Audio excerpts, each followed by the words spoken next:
Throughout the course of the last 5 or so years, animator, storyboard artist, showrunner, and composer Liam Vickers has made quite the name for himself in the indie animation scene. This started back in 2018 when Liam would publish his Cliffside animated pilot project on his channel, Liam Vickers Animation, and it quickly attained millions of views and high acclaim from those who watched it. Later, his animatics like Internation Cube attained similar numbers and gained their own cult followings due to their extremely unique visual and writing style.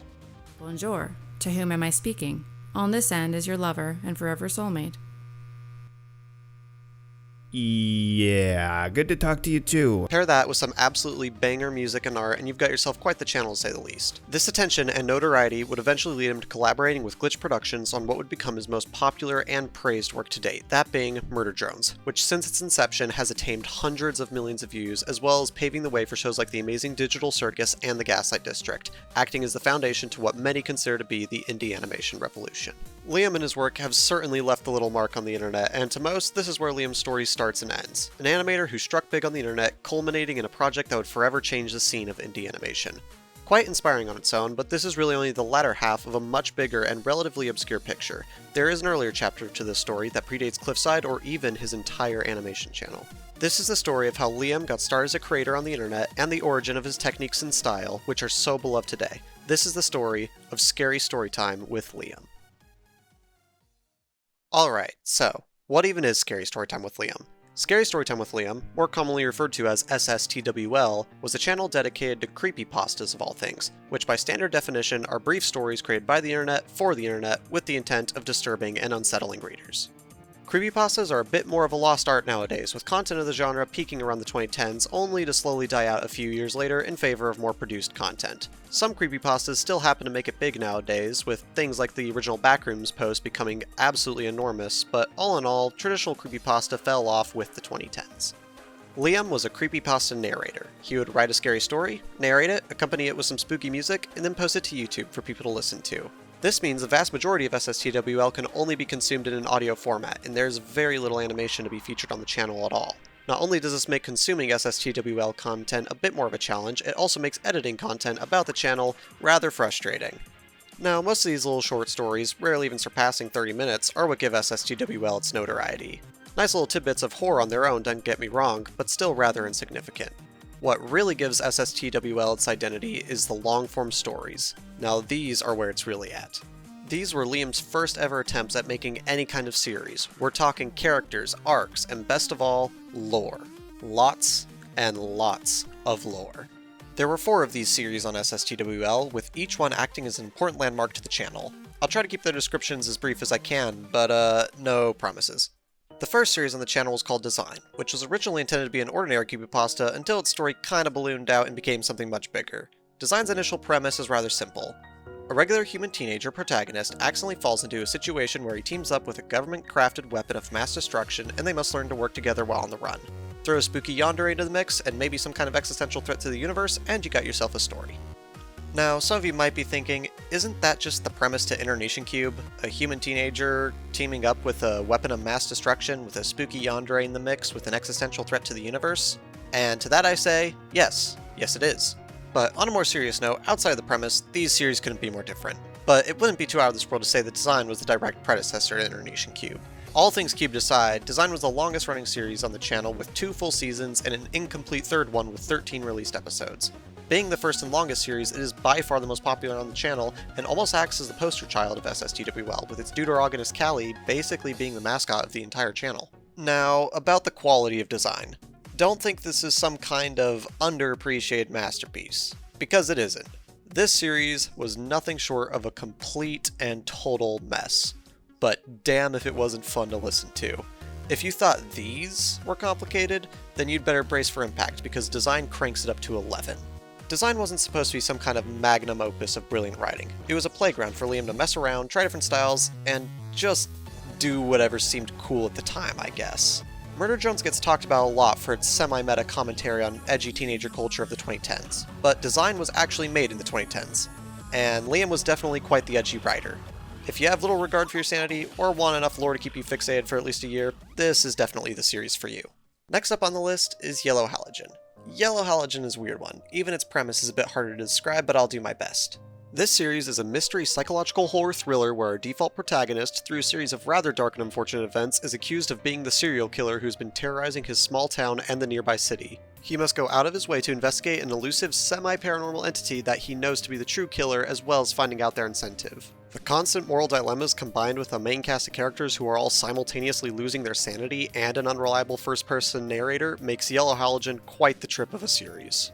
Now, this series is almost like the forgotten middle child of SSTWL. Its writing, although still very messy, was leagues above design. Despite this, it simply did not resonate with people like design did, and it definitely didn't resonate with Liam all too well either. He privated it from his channel. Luckily, you can still watch it though, as there are plenty of re-uploads on YouTube. This one definitely has a lot of the same edgy vibes as design, but has them in what could be considered a much more cohesive package. I wish I could say more about Yellow Halogen, but doing so is basically impossible without spoiling it. But I will say, if you think the hidden blades from Assassin's Creed are cool and don't mind complete and total insanity, consider giving it a listen. Now, something I omitted mentioning until now is the recurring ideas across SSTWL.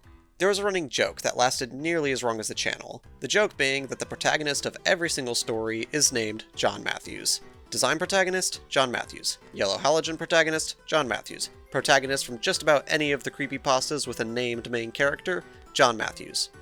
Not to mention the recurring names of secondary characters as well, with characters like Sarah Duffy, Max Haydock, and Penny consistently making reappearances. Although originally a joke born from the fact that Liam probably just didn't want to come up with new names, the series Puppet Game takes it a step further and creates its own canon explanation for this. Puppet Game takes all the previous established series and lore along with various other creepypastas and combines it all into one extending multiverse, taking fan-favorite characters and pitting them against each other in the ultimate interdimensional survival game in the form of a TV show orchestrated by a hand puppet with the powers of God, who threatens to annihilate the home dimensions of the contestants should they happen to lose. Puppet Game was written as a sort of meme series, the punchline of a joke that went on for years, while also acting as a celebration of all the lore that had been crafted up until that point. If you couldn't tell, this is easily my favorite series.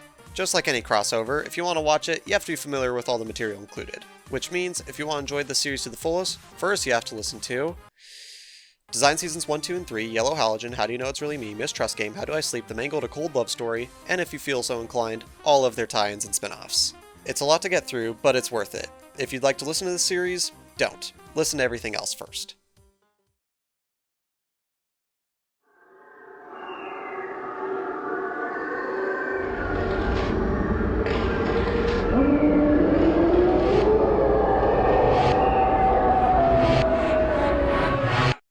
Lastly, and quite the opposite of least, is Black Dogs. As you could probably already guess, it's also a mystery horror series. Who would have thought? Now, this series takes us to the luxurious Ebbing Matthew Manor located in rural Nebraska during the height of the upcoming election, where we follow one of the manor's bellhops as he meets Hayes, who just so happens to be the governor's daughter. Throughout the course of the series, we follow these two as they uncover a mystery I cannot spoil against an entity who desires nothing but death and complete and total control. There is absolutely nothing else I can reveal about the series without completely ruining it. You will rot here. This series is debatably the most well-written work ever composed by Liam, and is the only series with a conclusive ending. Liam called Design a creepypasta, he called Yellow Halogen an original story, he called Puppet Game a sci-fi horror series. But Black Dogs, he called Black Dogs a novel, a fully written work that was edited and formatted in such a way that you could read it if you so chose. Puppet Game may be a celebration of SSTWL, but Black Dogs was the channel's magnum opus. Nothing else quite reaches the quality seen in this series, so if you want to listen to something that is bound to make you cry, this is the one. These 4 stories are the main pillars that make SSTWL what it is, and that doesn't even include all the other things I could also mention, like C2 Strain, the Alaska Anthology series, A Cold Love Story, and many others. There's enough content here to keep you entertained for years. If you finished Murder Drones and have already watched all the content available on Liam's animation channel, but are still dying for some of that insane Vickers style, look no further than SSTWL. Not only is it entertaining, but it will also probably have you consistently being like Leonardo DiCaprio in that one meme format with all the connections you'll find between the stories and his animated work. Everything from the Absolute Solver to Icon's God Complex, to Cliffside concept art, to Doll's entire character, to Sin's entire character, to the characters with weird obsessions with doors, they all have roots in SSTWL. So with all that out of the way, let's go back to our very first question. What is SSTWL?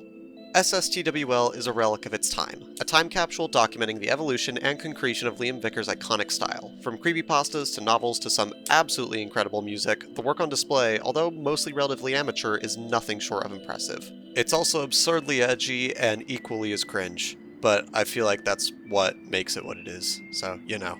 If you've made it this far, then you think what I'm saying is at least somewhat worth your time, so might as well hit all those buttons that make the algorithm happy. This is me one day before I plan to publish the video. Slayer has just made a video that's basically exactly like this one, but way better, so go watch that one too. Go watch that one too. Thank you so much for watching. If you guys keep watching, I'll keep making. Sounds cool to me.